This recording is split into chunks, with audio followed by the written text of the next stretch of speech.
Well, two 17-year-olds arrested in Washington state accused of holding a 10-year-old girl at gunpoint at an apartment complex. They were taken into custody at another apartment building after deputies say they followed another child to that complex. Two guns were found in their waistbands, a 9mm and a .40 caliber. This is just the latest in a string of serious crimes by child suspects.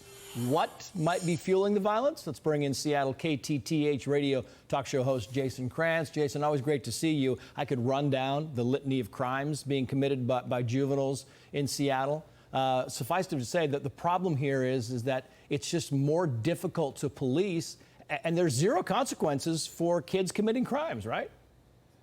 Yeah, you basically have a scenario where we've created this culture of lawlessness where you always get another chance, especially if you're a juvenile. And I think that, you can certainly justify a restorative justice program for certain kinds of kids who aren't responsible or potentially responsible for violent crime that involves a gun. But at some point, you have to step back and say, we have to protect the public. We have to stop pretending that some of these kids can just quickly and easily get put on the right path. And when you're pulling guns, when you are carjacking, there's a story just this past week, where a 12-year-old was found armed behind the wheel of a stolen vehicle. We've got story after story after story, and there's no end in sight. Yeah, and I was reading your piece, and I was interested. You talk about the child who stole a car armed behind the wheel, and you were saying, you can steal a car and you can blast off after committing a crime, and police can't chase you. Yeah, so Democrats 2 legislative sessions ago passed a ban on most vehicular pursuits. So unless you have probable cause that a violent crime occurred, and that's a very high bar, you are not allowed to pursue these vehicles. So if you're able to steal a car rather quickly, you can just drive off, even if the officer witnesses you breaking into a vehicle.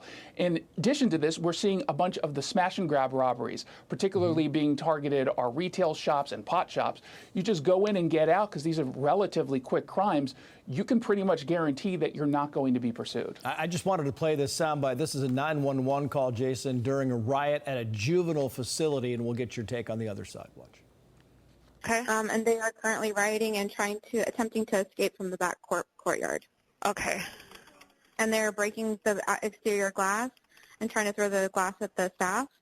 And then we have 5 that are in the unit that are down who are also banging out. Talk, if you will, about the no youth jail movement going on in your area. Yeah, so this started right after George Floyd. The activism started before that, but politicians started to pay attention and really try to placate the activist community afterwards. And what they've done is shut down youth jails or plans for them. And in addition, they've got this goal to end youth incarceration by 2025. There are some kids who need to be put in jail. At the same time, there's this movement to even get it earlier where you cannot pursue adult charges against juvenile suspects. Yeah. And again, if we're talking about people who are very clearly dangerous, ones who riot, although the state tells us it wasn't a riot, it was an incident.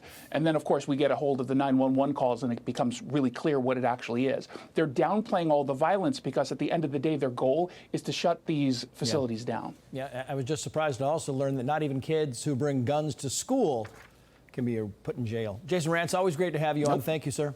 Hi, everyone. I'm Brian Kilmeade. I want you to do me a favor. I want you to click to subscribe to the Fox News YouTube page. This is the only way that I know for sure that you're not going to miss any great commentary, any great news bites, any great interviews coming your way on Fox. You can get it all here on YouTube. So subscribe right now.